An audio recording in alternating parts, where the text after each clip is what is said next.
Fetret devri Osmanlı'ya unutulmaz bir yara bırakmıştı. Osmanlı'nın taht mücadelesi devletin ilerleyişini durdurmuş ve devleti çok yıpratmıştı. Çelebi Mehmet diğer kardeşlerini bertaraf ederek tahta tek başına oturmuş ve Osmanlı devletini bekleyen acı sondan kurtarmıştı. Osmanlı iç savaşını bitirmesi ve iyi bir devlet adamı olması nedeniyle devletin ikinci kurucusu olarak anılacaktı. Gelin birlikte devleti yıkılmanın eşiğinden kurtaran bu padişahın neler yaptığına bakalım.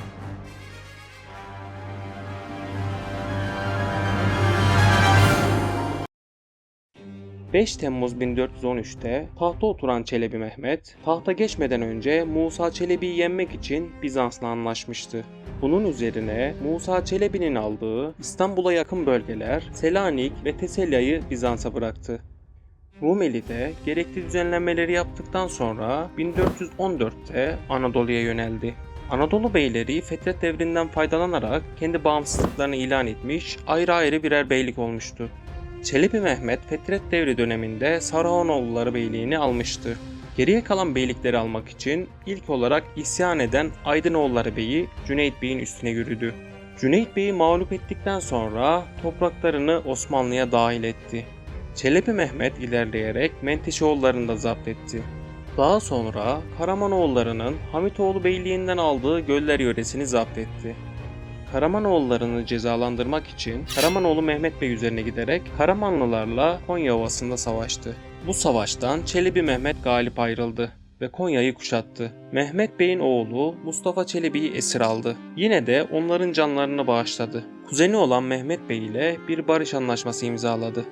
Sonradan ortaya çıkmış, Karamanoğlu kurnazlığını göstermek için yapılan karşı propagandalara ve hikayelere göre Mehmet Bey barış yemini verirken elini elbisesi içinde sakladığı bir canlı güvercin üzerine koymuş ve sonradan bu kuşu azat ederek yaptığı yemini geçersiz saymış olduğu hikayesi tarihe geçmiştir.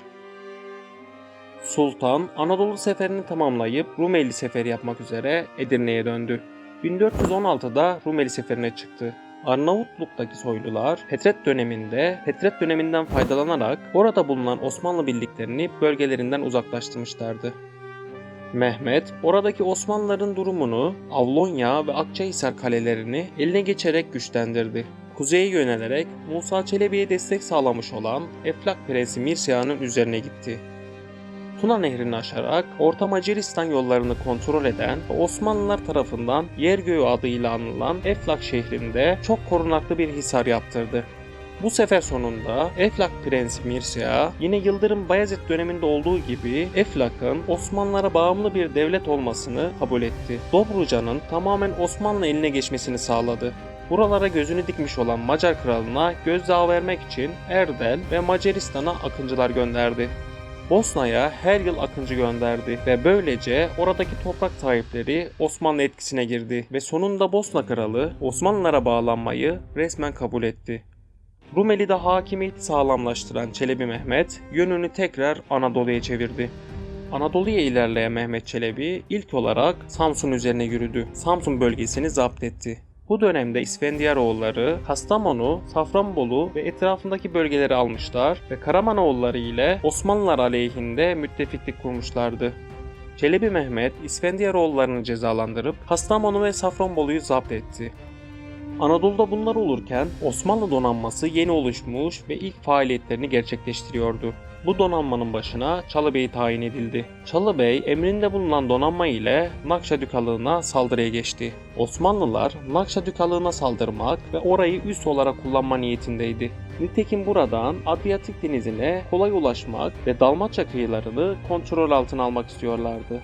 Mayıs ayında başlayan kuşatma sonucunda Nakşa Kalesi'nin bir bölümü ele geçirildi. Fakat yoğun direniş sonucunda Osmanlılar geri çekildi. Osmanlılar geri çekilmiş ve Çanakkale Boğazı'na kadar yaklaşmışlardı. Bu sırada Venedik donanması Çanakkale hududuna geldi. Devasa bir donanma kurmuş olan Venedikleri gören Osmanlılar kıyıya çekildiler. Loredano savaşa mal vermemek için Osmanlılara bir elçi ve kadırga gönderdi. Yanlarına da hediyelerin bulunduğu 2 adet kadırga göndermişti. Fakat Osmanlılar bu kadırgaların saldırı için yaklaştığını düşünüp saldırı başlattılar. Osmanlılardan saldırı gelince Venedik donanması Boğaz'ın içine girdi ve yüksek kadırgalardan Osmanlı çektirilerine top atışları yapmaya başladılar. Venediklilerin ani hücumu ile dehşeti andıran bir savaş meydanına döndü. Yüksek kadırgalardan ufak Osmanlı çektirilerine kolayca ateş açabilen Venediklilerin attığı bir top Çalıbey'in gemisine isabet etti. Çalıbey orada hayatını kaybetti. Bunu gören Osmanlı Leventleri ise birer birer can vermeye başladı. Çanakkale'de yapılan Gelibolu Muharebesi kesin olarak Venedik zaferiyle sonuçlandı. Yapılan anlaşma ile adalardaki Venedik üstünlüğü kabul edildi. Denizde bunlar yaşanırken Çelebi Mehmet'in peşini isyanlar bırakmıyordu. Çelebi Mehmet, kardeşi Musa Çelebi karşısında galip gelip 1413 yılında hükümdar olunca Şeyh Bedrettin Kazaskerlik görevinden alınmış, ilim ve erdemine saygı duyulduğundan dolayı maaş bağlanarak İznik'te oturtulmuştu. Şeyh Bedrettin eski müritleri Börklüce Mustafa ve Torlak Kemal'in faaliyetlerini ayrı ayrı yerlerde Aydın ve Manisa'da artırdıklarını duyunca hacca gitmek bahanesiyle çocuklarını bırakarak önce Kastamonu'ya, oradan da Sinop'a geçti. 1416 yılının yaz aylarından mahiyetiyle birlikte Kırım'a geçmek üzere gemiyle Sinop limanından ayrılmış, ancak aynı sıralarda o bölgede Trabzon İmparatorluğu ve Ceneviz donanmaları arasındaki mevcut savaş hali nedeniyle oraya ulaşamamıştı. Bunun üzerine mecburen rotasını Karadeniz'in batı sahillerine çevirmiş ve Eflak Voyvodası'na sığınmıştı. Daha sonra Eflak'tan ayrılıp Osmanlı topraklarına geçmiş, Silistre ve Dobruca taraflarında görüşlerini yayarak çok sayıda taraftar kazandıktan sonra ayaklanmanın merkezi olarak Deli Orman'ı seçmişti. Şeyh Bedrettin 3 ayrı yerden birden müritleriyle birlikte ayaklanma başlattı. Kaz askerliği sırasında Fethüda olarak yanına aldığı Börklüce Mustafa, Bedrettin'in sürgüne gitmesiyle beraber Aydın'a döndü. Burada Osmanlı idaresinden memnun olmayan köylüleri ve yoksul dervişleri etrafında toplayarak isyan etti. İsyancıların sayısı Bizanslı tarihçi Dukas'a göre 6000, Osmanlı tarihçilerinden Şehabettin'e göre 4000, Bitlisiy'e göre ise 10.000'dir.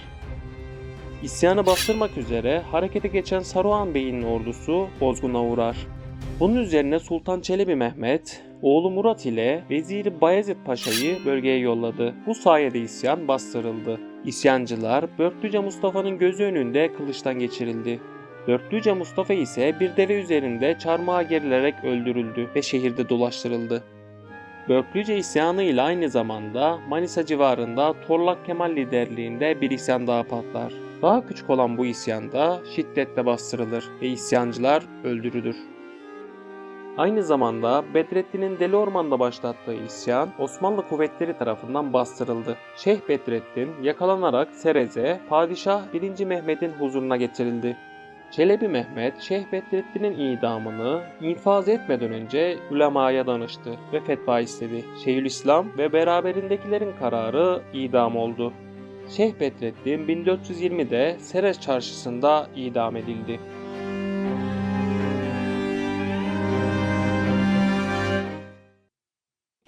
Bu isyanlar bastırıldıktan sonra tekrar bir taht mücadelesi vuku buldu.